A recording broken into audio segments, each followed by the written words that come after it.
Good afternoon, everyone. Thank you all for being here. I will call this meeting to order. So this meeting is our annual Funds Committee meeting, so our once-a-year meeting to approve our city depositories. As we have some new faces, so we have a new comptroller and a new mayor, I will yield some time for you all to introduce yourselves and say anything that you want. Just to let you know, we have our bank partners, investment managers, and our city departments that handle finances and investments with us on the call today. I'll pass it over to Mayor Spencer to start. Thank you, Treasurer Lane, and thank you for convening this meeting here today. And I want to acknowledge the banking partners that are on with us. It's important as depositors that we are serving our citizens and our community in various ways, including making sure that the capital that the city deposits in our community banks is made available to community for the purposes of improving their livelihood, their lives, and our housing, and making sure that we have access to the capital that our community needs to improve our community in general. So we're grateful for this opportunity to hear about the work that our banks are doing to provide access to capital to community to improve our lives. So we appreciate this opportunity to learn about what our banks are doing. Thank you. Thank you, Mayor Spencer. Comptroller Behringer. Thank you, Treasurer Lane. I would just like to say the same. I appreciate everyone with their time giving this information today. I'm looking forward to the presentation because everyone knows I'm all about numbers and I'm all about fine details. So I appreciate your time and look forward to your presentation. Thank you. Thank you. So we will get right into it. And as the comptroller said, a lot of numbers in the presentation, both mine and I know the investment update. So I will say, especially since it is the first time that you are on this call, Mayor Spencer and Comptroller Behringer. So if you have questions, I know I have Q&A at the end, but feel free to just stop me for clarification or questions. So for the general public, I'll just briefly go over what we're going to talk about. So we have our welcome and purpose. We will switch around some things to make sure that we can get our voting approvals done or take up our votes to make sure that we have enough time for that. But we'll also present on the Home Mortgage Disclosure Act report. So it's an act that was passed in, I believe, 76 or so about fair housing disclosure. So it's a report that we analyze every year, and we share information and updates, but it does give a lot of insight into how the city of St. Louis is trending as it relates to mortgage lending, small business lending, refinancing, and home improvement. We will look at our city depository list, check out the market, and we'll also look at our broker-dealer list. I know the mayor asked to be able to address banks directly, especially in light of what's been going on in St. Louis as it pertains to our tornado. And then we will adjourn from there. So we will get right into it. Talked about the purpose, but again, the purpose of this meeting is to review that data and then also approve our depository vendors, and then also our investment management, our broker-dealer list. In the data that we'll look at today, these are all of our partner banks. So there is a list, and that is publicly available. But these are all the banks that have been city depositories. And then you can see that Triad Bank is one of our new applicants looking to do business with the city. So thank you for your willingness to work with us in the application that you put in. And the data that you will see is comprised of the banks. Since it's data from last year, we're using data. So you'll see top 10 and top 5s. That data is based on banks who were already city depositories. What we'll look at, loan volume by loan types. We'll look at some of the loan volume maps so we can just kind of see a heat map of what the city is looking like in different categories. I always like to look at low and moderate income tracks as well to see what lending looks like in those areas, knowing that we need to move all of the city. And then again, we'll just look at what approval rates look like. So how many loans were made, or how many applications were made, and how many of those were denied versus approved. So overall, just some numbers for you to see. Again, for time, I'm not going to read through all the numbers, but I'll have them up there. When we're talking about volume, you'll see number 1, 2, and 3. So U.S. Bank came in first, Commerce second, and Bank of America third in just total origination. So looking at loan volume. So yeah, for the or lending volume for the city of St. Louis. Things that I do want to point out and provide a little bit of context. So we're looking at this year compared to last, or the last full year compared to the previous. So you'll see a 0.16, so not 16%, but 0.16% decrease in loan volume. I think this was anticipated. So if we go back to our last year's funds committee, one of the things, the biggest thing that we were talking about were those increased lending rates. So we knew lending rates were super high a year ago or 2 years ago, technically, and we knew that we would see some decreases. If you remember the data from last year, I don't know why you would, but if you remember the data from last year, we also saw and anticipated low numbers of refinancing as well, just with rates being higher. And I think with rates, you know, coming back to, I guess, reality, but being able to decrease, we intend to see probably the refinance market pick up more next year or this year than it has in recent years. So both one of the things just to look at is with the increase and decreases, we're looking at the last year that has passed.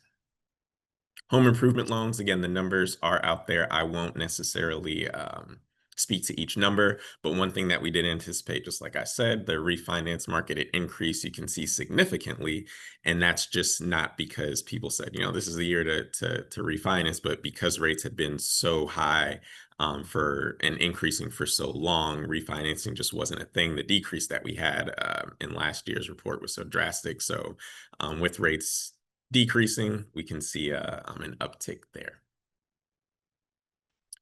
In terms of all of our banks, and you can see the asterisk with the minimum of at least 10 originations. And well, I guess everyone on the call would know this, but an origination is just loans that were approved, processed, said yes to. We compared the loan originations to the number of applications. Our number is going to be, or my number is going to be different from what's in the HMDA report.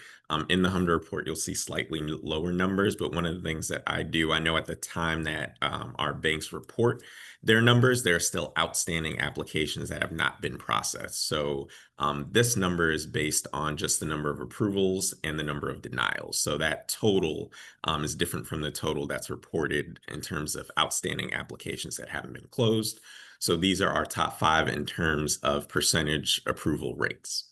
And of course, the volume varies. So I did separate it out a little bit into volume. So for those banks that did under 50 originations, because I know we have our banks do different types of business in different types of ways.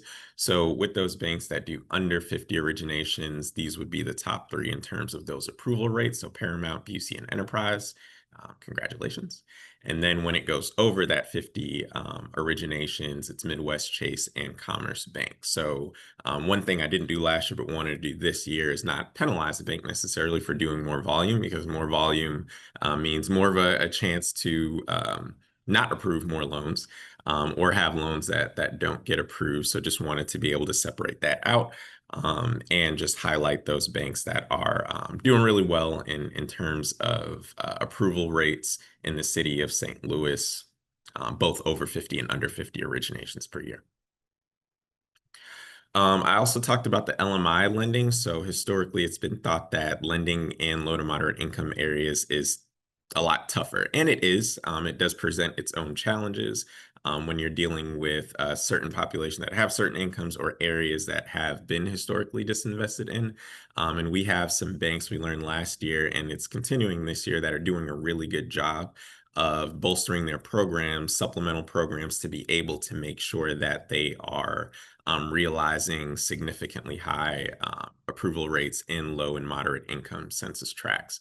So you can see the banks there and the differential. So the rate is what their rate of approval is specifically for low and moderate income census tracts. And the differential is just a differential from the overall approval rate. The overall approval rate, I believe, is 65% just across the board. And that's not just high and middle income, but that's all of it. So low all the way to high. So the approval rate is 65%. So you can see that these five or six are outperforming by drastic measures. So they're doing some things right. And again, this is just the top five, but I'm happy to say that the trend has been increasingly positive for all of our banks working in this lending ecosystem to support St. Louisans in being homeowners, refinancing their homes, getting home improvement loans. And I think this is a positive thing to say that St. Louis is growing, that people want to live here. And our banks are great partners in making sure that people have access to that capital to be able to live in our wonderful city. This is just small business loan activity. So of course we want to support our small businesses. So we always get this data. I just quickly like to highlight at the different levels and just give some recognition to those banks that, yes, we need those big dollar loans for our small businesses that may be a little bit larger, require more capital. But we also know that a loan of less than $100,000 is still going to help to make our small business community super successful.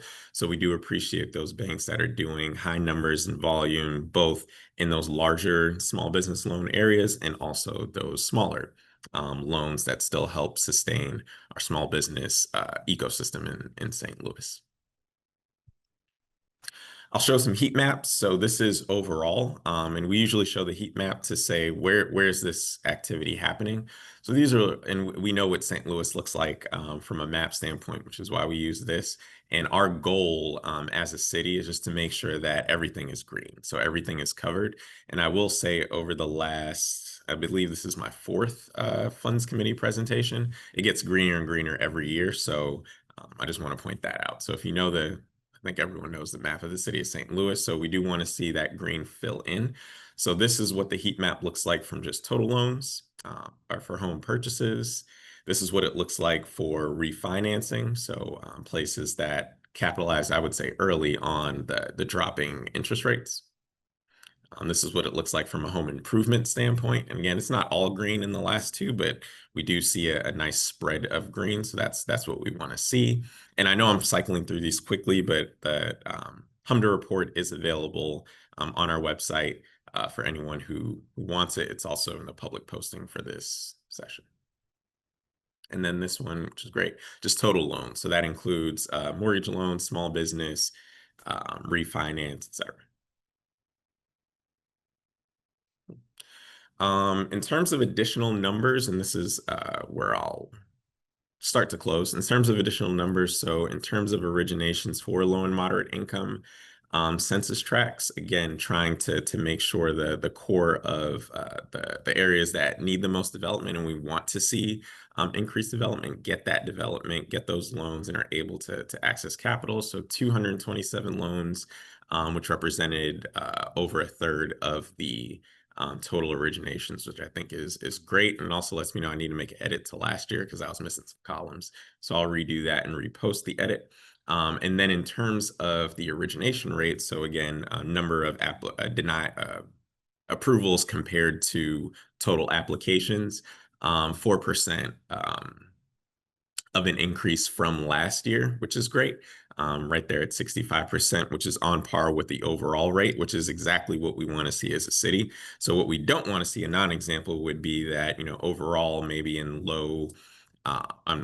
high and middle income census tracts, we see an approval rate of 70%, but in LMI tracts, we see 2%. So we don't want a big discrepancy in a gap, but we're seeing that it's on par for the city of St. Louis, which you can't really say for a lot of places across our nation. So I'm glad that we track that, and I'm glad that it's healthy in St. Louis. And that's a testament to the banks and the relationships that we have in St. Louis, the relationships that our banking partners have with our community. So I appreciate that, and I don't take that for granted. Cool. I will skip this. I won't go into detail, but this is the same data that we see every year. So this is pulled from the last census. And this is just my reason for why we are tracking LMI approval rates for loans, because we know the data that we're working around, especially when it comes to home ownership. We know that's going to increase our tax base.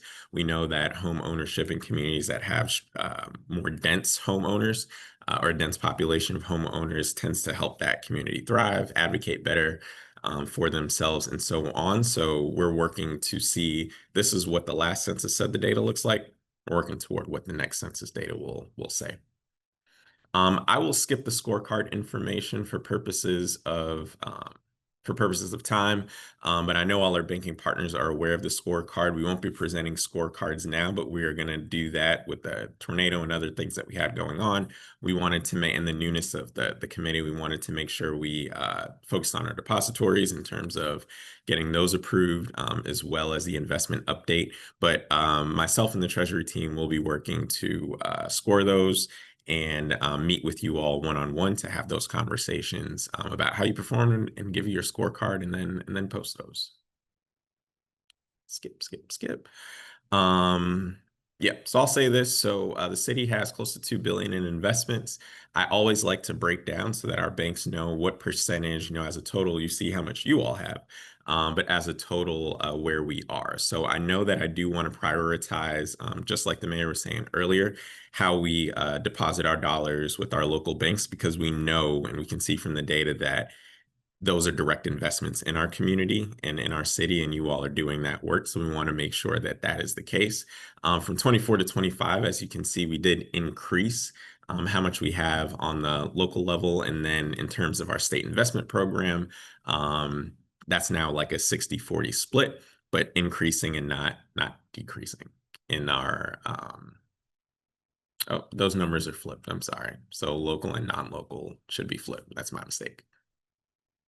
For the fiscal year 25, not 24. My oversight. Okay, my last slide, and then I'll open up for questions. And then our next agenda item, I just want to give some very specific praise. So I do want to praise all of our banking partners. The data that we're seeing, I have been able to compare it to other cities of a similar size. And, I know that not all banks are created equal, but not all banking relationships in all regions are created equal too. I see you all out in community making sure that you're doing what you need to do for the people of St. Louis, and making sure that you're supporting this city as much as possible, and the people who call St. Louis home, people who work in St. Louis and own businesses in St. Louis. So I thank you.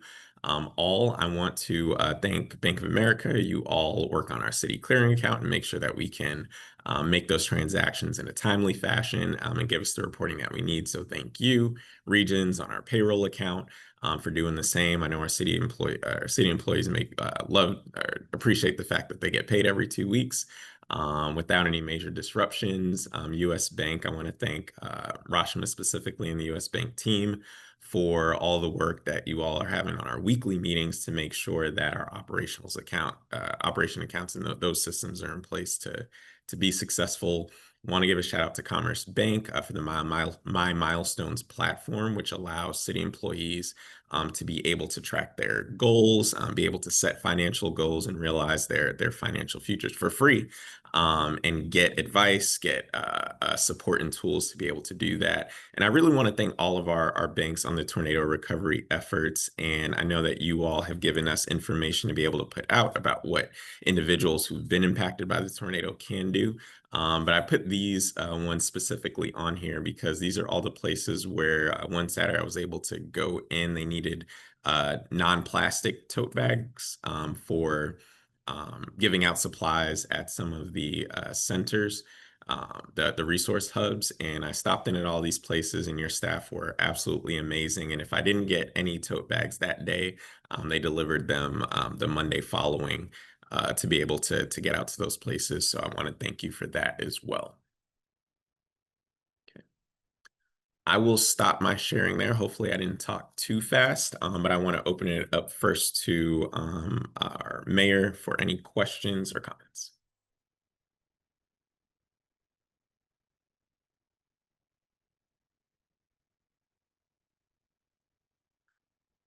I hear none. I'm going to pass it over to Comptroller Behringer. Any questions or comments? The only question I might have is that I had downloaded the original presentation, and my page 17 didn't match what you gave here. Did you say there was some changes? Did I catch that? Yes, so you should have received an updated version. I think the one that you had maybe 68 loans on it. 75. 75, yes. So that's the one I was talking about. There were columns missing, so I had to add in those extra columns. That was my fault. Okay, all right. The good thing was the rate was similar, so that 65% was similar, but yes, a higher percentage, higher number of loans. Okay, Thank you. thank you. That's it. Mayor Spencer. I don't have any questions. Thank you, Treasurer Lane. Okay, all right. So moving along, I'll move on to the next agenda item, and that is, well, I'll entertain a motion to approve our list of city depositories.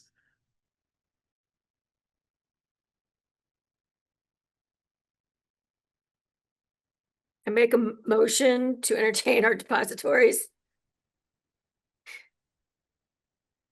I will second the motion. Okay, it's been moved by the comptroller, seconded by the mayor. Ms. Ali, can you take the roll? Mayor Spencer, Aye. Comptroller Behringer, Aye. and Chairman Lane. Aye. The next, oh, it's approved. Thank you. The next item I'll take up again for purposes of time. I'll take up the next approval item before we get into the investment update. So I will take or I'll entertain a motion to approve our broker dealer list. Motion to approve your broker dealer list. Do we have a second? Second. So it's been moved and seconded. Ms. Ali, can you take the roll? Mayor Spencer, Aye. Comptroller Behringer, Aye. and Chairman Lane. Aye. Okay. It is approved. I will pass it over to, are you next, Mr. Nelson? Well, I know you're next. Are you giving the update you're giving the investment update? Yes, I believe I should be next, so I'll give the investment update. I'm just hoping that either James Haddon or Helen Yu might be able to be added to the panelist list as well, as they will be presenting on behalf of Ramirez Asset Management. Yes, I did send that to Mr. Haddon, but I think he has to accept it. Okay. And you said it's Mr. Haddon. Who else? I believe there is. Okay, Treasurer Lane, Yep. Okay. Mr. Haddon just joined. All right. Hey, Jim.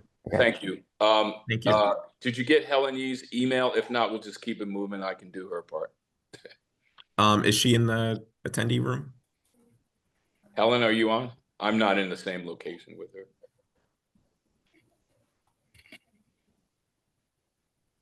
All right, let's keep it. I realize time is precious.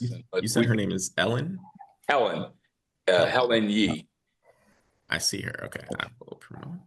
Okay, thank you. No problem. And Danny, we have our deck, right? Yes. Thank you. Okay, we're all good. Okay. So hopefully everyone can hear me and hopefully everyone can see my screen. Just for the mayor and comptroller, this is the list of broker dealers that you just approved. There are 4 different external investment managers that manage money on behalf of the city, and we all use different broker dealers.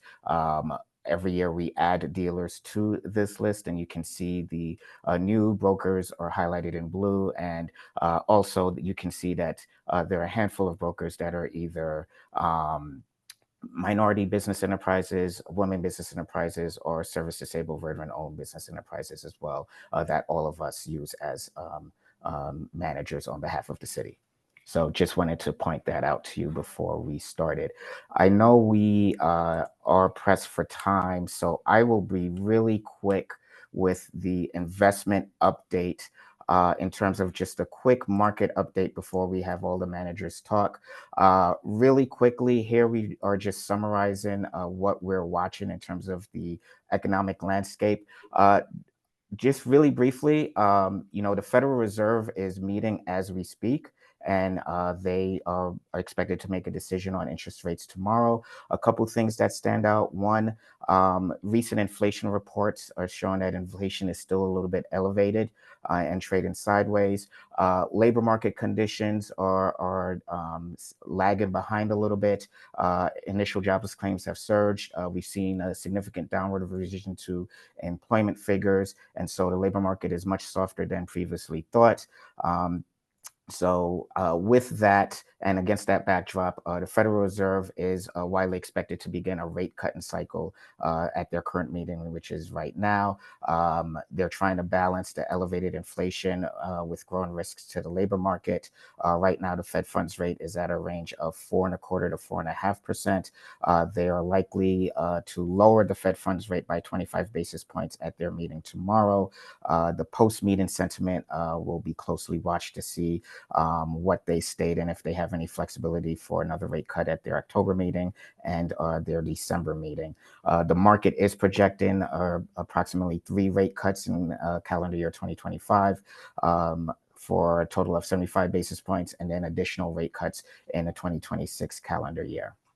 So what does that mean for the city and its funds? Unfortunately, as you can see here, yields have continued their decline, and yields throughout the yield curve have fallen across all maturities. Yield curve does remain inverted, but we are expecting to see the yield curve disinvert once the Fed starts cutting rates, and we'll see the shorter part of the yield curve come down to the point where most likely we'll have a normalized yield curve that is positively sloped. So that just means that, yields have repriced lower, which means less investment income going forward compared to what we've seen in the last couple of fiscal years. The majority of the city's funds are invested in a short part of the yield curve, and as yields have fallen in response to expected Fed rate cuts, the city will most likely see a corresponding drop in interest rate earnings in the future. And then the last thing I'll note, uncertainty has been the word for 2025. We should note here all of the factors that we're looking to consider going forward for the next 6 to 12 months. The one thing I'll point your eye to is to the bottom right in terms of political risks. There are still 2 wars going on globally with regards to Ukraine and Russia, and also in the Middle East. And then just geopolitically, there's a lot of talk about tariffs, and that picture still remains cloudy with regards to how that's going to move through the courts, and if they, what the impact will be with regards to the presidential administration either implementing new tariffs, or if the current tariffs that they did implement will remain the same. Like I said, uncertainty is the word, but the underlying strength of the U.S. economy should hopefully outweigh any storms or headwinds that we might see going forward. So with that, I will stop there and see if there are any questions with regards to the economy and the market before we talk about the different managers that manage funds on behalf of the city. All right, I'll open it up to questions. Mayor Spencer. I don't have any questions. Thank you, Danny. Mr. Nelson, for the presentation. Comptroller Behringer. I have no questions either. Thank you. Thank you. I don't have any questions. I do want to make sure you all didn't feel left out in the recognition. I know you all have been managing our funds for a while. And one of the things, additionally, with the tornado, and the Board of Aldermen and the mayor were able to approve, and the comptroller worked on this as well, to get the RAMS funding out to be able to support with tornado recovery efforts. And I know that interest wouldn't have been available without the management of you and in your team in conjunction with my treasury team. So I do want to extend that recognition and thanks to you all for making sure that we had interest earnings available in the amount of $30 million to be able to deploy. Thank you for your sentiments, Treasurer. To keep things moving, just really quickly for everyone's edification, the city, as I mentioned before, has 4 different outside third-party investment managers. that it's hired to manage different accounts. PFM Asset Management and Ramirez Asset Management has control over the city's longer-term reserve funds. Loop Capital currently manages the proceeds of the most recent 2024 airport bond issue, and SWS Capital Management manages all of the city's other current bond funds. And then, as mentioned earlier during this call, the city's treasurer's office has control of other accounts with various banks, as has been alluded to earlier. So really quickly on PFM Asset Management, we are a division of U.S. Bancorp Asset Management. We serve primarily state and local governments, cities, counties, school districts, cities just like the city of St. Louis. We currently manage over $170 billion in discretionary assets under management and have been doing so for over 40 years and have been managing funds for the city since 2013. As of June 30th, as you can see here, PFM Asset Management did manage 3 different portfolios for the city: airport portfolio, airport PFC, and a general pool portfolio. All are managed to a 0 to 3 year benchmark, totaling over $209 million as of June 30th. In addition to that, the city does have over $474 million in the MOSIP program. MOSIP stands for the Missouri Securities Investment Program. It is a local government investment pool specific to Missouri public entities, and it's very similar to what you would think of as a money market fund. So the city does have various different accounts in the MOSIP program, including a general fund account, as well as other accounts for other city departments, including water funds, parking division funds, and fire debt funds. So in total, with regards to PFM Asset Management, as of June 30th, we had over $684 million in assets through engagement with the city. And then here on the last page, we just show a little bit more information that further summarizes the assets that we manage on behalf of the city, particularly the 3 portfolios that we manage on an actively managed basis that are benchmarked to a 0 to 3 year benchmark. You can see average duration or average maturity of 1.37 years, yields a little bit over 4%. And if you look at the bottom table here, you can see performance for the 3 portfolios have exceeded that of the benchmark for the last quarter, year, 3 years, 5 years, and last 10 years. We do take a long-term view when managing these portfolios, and that's why you see consistent outperformance over the benchmark. Just know that the main objectives listed in the city's investment policy is safety, liquidity, and yield, and we'll continue to strive to meet those objectives in that order in the management of the city's funds. So with that, I will turn it over to my colleagues at SWS Capital Management to talk about their firm and the funds they manage on behalf of the city. Could I just ask a quick question about Yep. slide 3 back? You mentioned that we've got and the one before this, the enterprise funds. Can you go back one more? Oh, wait, no, this is sorry, that was the one. Okay. We've got $207,000 in assets itemized here, and you mentioned some of the other funds, but the total is 4. Why aren't we itemizing some of these other funds here? We could. There are about a dozen different funds, and so we can definitely follow up with you with regards to itemizing what's in the MOSIP program. So yes, I guess just to summarize everything, we just wanted to keep it really simple. But like I said, we can summarize what is in the MOSIP funds. As I mentioned before, the MOSIP program does include general fund accounts, water funds, parking division funds, fire debt funds, stimulus funds that the city received from the federal government, including the ARPA funds and also the RAM settlement proceeds as well. And so we could definitely break that out. But like I said, there's about at least a dozen different accounts within the MOSIP program, but we can, going forward, break that out. And like I said, we could definitely follow up with you with a specific breakout of that. Thank you. It'd be helpful. I mean, it's $500,000. Yes. It would be helpful to see kind of where that all breaks down. I appreciate it. Yes. If there are no other questions, like I said, I will turn it over to SWS Capital Management. Great. Thanks, Danny. Danny, you have our, there we go. Thanks, Mayor Spencer, Controller Barringer, and Treasurer Lane. My name is John Feaster. I'm a Senior Portfolio Manager of SWS Capital Management. Siebert Williams Shank is a primarily woman-owned financial services firm. We've been working on the asset management side with the treasurer for about 3 years. We manage public fixed income for higher education, municipalities, corporations, and foundations and endowments. We also manage private credit funds, most notably the Clear Vision Impact Fund, which focuses on making loans to support small businesses in underserved communities. Our current mandate with the Treasurer's Office is to manage bond indenture accounts. We manage a total of about $67 million in 22 unique individual accounts. These accounts are spread out between airport, the convention center, parking, and then the park series. These accounts vary from operating accounts to reserve accounts, indenture accounts, and then debt reserve accounts. Most of these bond accounts or indenture accounts are from older issuances. For instance, we've got three different issues for the airport, the 2005, 2017, and 2019 bond issuance.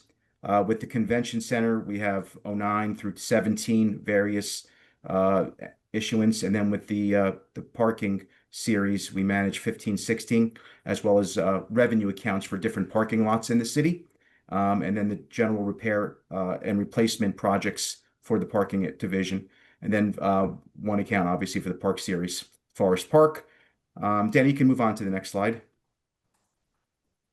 This is a breakdown. It's kind of hard to say. So we manage the most accounts out of all of the different managers, but they're smaller in nature. And this is actually each individual account broken out. As I said, they're 67 million in total. And I'll stop right there because I know we're kind of pressed for time. But is there any questions regarding the bond indenture accounts that we manage, whether for airport or for parking or for the convention center?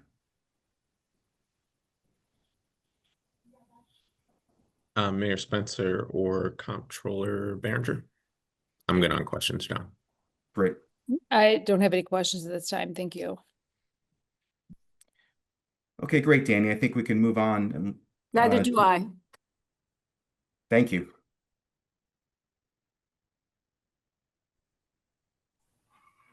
I believe next up is Loop Capital Asset Management. Hi, everyone. My name is George Liu. I'm a Senior VP here at Loop Capital Asset Management. For those that may or may not know, Loop Capital is one of the largest diverse employee-owned financial services firms in North America. We have over 250 employees, nationwide. I belong to the asset management division, so we have a team of 26 employees, and our primary focus is in fixed income institutional investment management. Just some key high-level stats about us, just some elevator talking points. Assets under management recently crossed $11 billion as of the end of last month end. We have a kind of diverse and robust staff. Average team is 18 years of experience with 11 years of tenure at the firm. We work on all our portfolios and all our strategies, so we don't subdivide our teams. It's always one team, one dream approach for us. And we have clients across both public sectors and private sectors, but what I'll say is public sectors is our largest client base, and we're happy to continue that with servicing the city.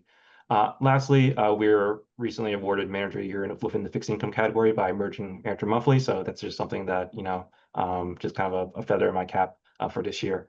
As it relates to the city of St. Louis, we've been managing one portfolio for the city. It is for the city of St. Louis Airport 2024 construction.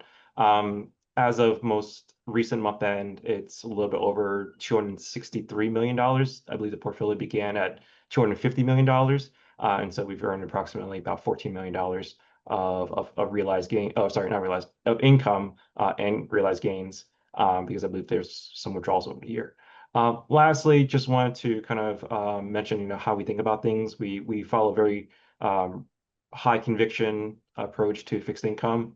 As kind of what Danny mentioned earlier, the goal of our portfolio is make sure that we have liquidity, income, and service for the airports and whatever needs that are needed for the construction of the airport.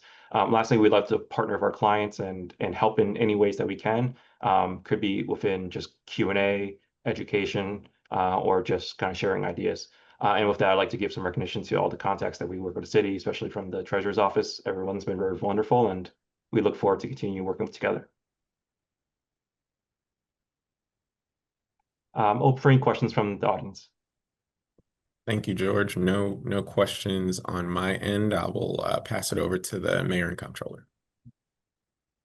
No questions on my end. The only thing I have is somehow I've gone through every email and I didn't have these presentations and I'd really like to have them. The SWS, the Loop Capital Asset Management that you're showing on the screen. I've gone through all the emails that were sent to me and I can't find these slides. My apologies, Comptroller Behringer. I'll make sure that my team forwards them to you. The best email is the one that they sent the current ones to. Yeah? Mhm. Yeah, you can copy me. That'd be great. Thank you, Treasurer. Will do. And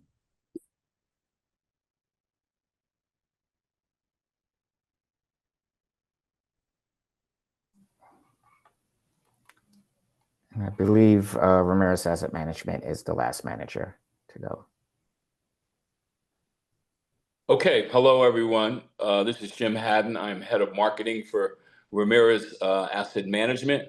We are a $12 billion $12 billion of assets under management. We focus primarily in fixed income, although we do have products in private credit as well as international equity. We are part of the Ramirez Company, Samuel A. Ramirez and Company, which is a full-service investment bank that has been in business since 1971. So there's a lot of longevity in our firm. Our asset management company was founded in 2002. I'd first like to say, Mayor, Comptroller, and Treasurer, that we sincerely appreciate the opportunity to serve as an investment manager with you. We are a relatively new manager. We've been managing money for 1 year, and we look forward to a long-lasting relationship. On the box on the right, just again, a few data points about the firm.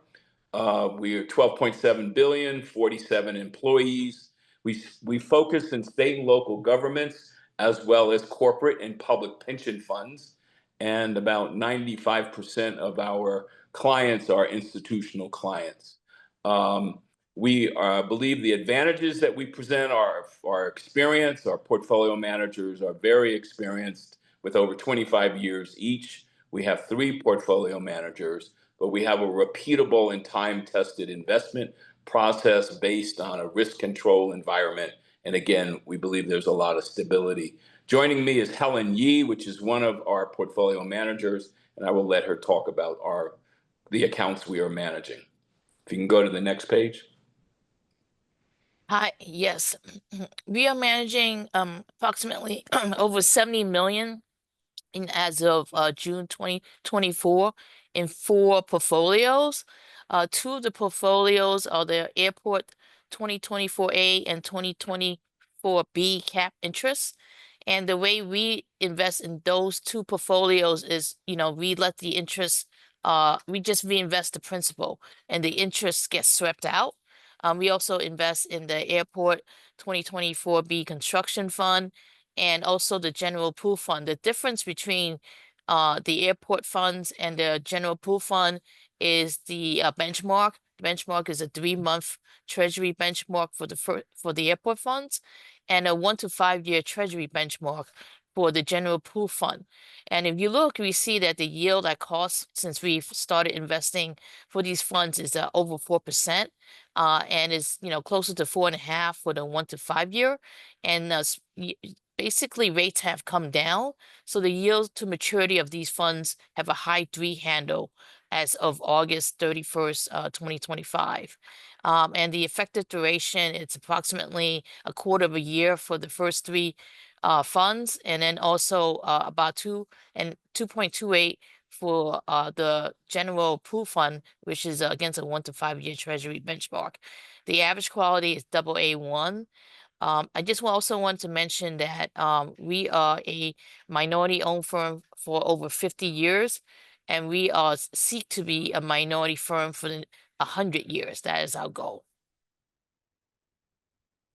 I think that's it for Ramirez at this point. Yeah, if there are any questions, we'd be happy to answer them. Thank you both. No questions on my end. I will yield to the mayor and comptroller. Okay. I have no questions. Thank you. Got you. And well, I guess comptroller and mayor, I was informed that those electronic versions of the presentations should be on their way to you now. So you have them for your records. And then additionally, any of in terms of, to your question, Mayor, about the additional breakdowns and detailed lines, those PFM provides those quarterly reports to us and we update them on our website. So they are available on the website as well, but we'll make sure you get a copy directly to you too.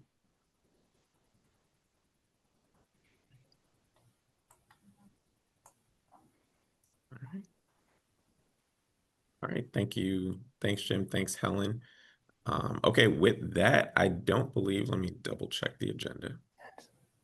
But I don't believe we have anything else on the agenda. I don't think we have any new business. I did, in our last conversation, Mayor, like I said, wanted to give you an opportunity to speak. I know you wanted to address, I know we have our banking partners as attendees. I know you wanted to say a few words to them, so I will use new business for you to be able to address them.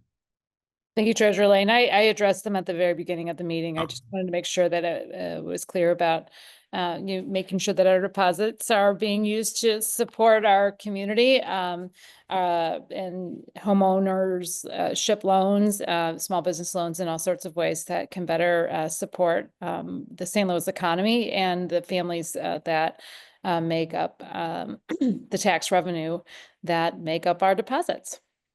Absolutely. All right. Thank you, Mayor. All right, so before we take a motion to adjourn, again, I want to thank everyone for their time. Thank you, Mayor Spencer. Thank you, Comptroller Berenger. Thank you to all of our presenters. Thank you to our banks and depositories that have attended to view. I also want to thank my team, my Treasury team. I know they work extremely hard to make sure that we are a great partner and great office for the city of St. Louis. So I definitely want to thank my team. And I know, well, they know that we have more work to do in terms of our scorecard reviews, but I find it really fun because it's more data for us. I also want to thank the other enterprise funds that are on this call as well. I know it is not everyone thinks you're just taking a bunch of money, but we know that there's the management of that and the stewardship that our St. Louis citizens deserve. And again, in light of tornado, I do want to once again thank all of our banks who have made themselves available, who have made resources available, allowed those who have loans and mortgages to be able to defer some payments, making sure they can apply for disaster assistance and helping them all along the way. That is exactly what we need and what we appreciate, what I appreciate in having you all as banking partners, that it goes beyond just the business, but you understand that the part of the business is making sure that the people are okay. So thank you for that. Please continue to do that in any way that my office in the city of St. Louis can be a partner in that. Don't hesitate to let us know. With that, I'll take a motion to adjourn. Motion to adjourn. Second. All right, it's been moved and seconded. Ms. Ali? Mayor Spencer, Aye. Comptroller Berenger, I and Chairman Lane. Aye, we are adjourned. Thank you all. See you next year.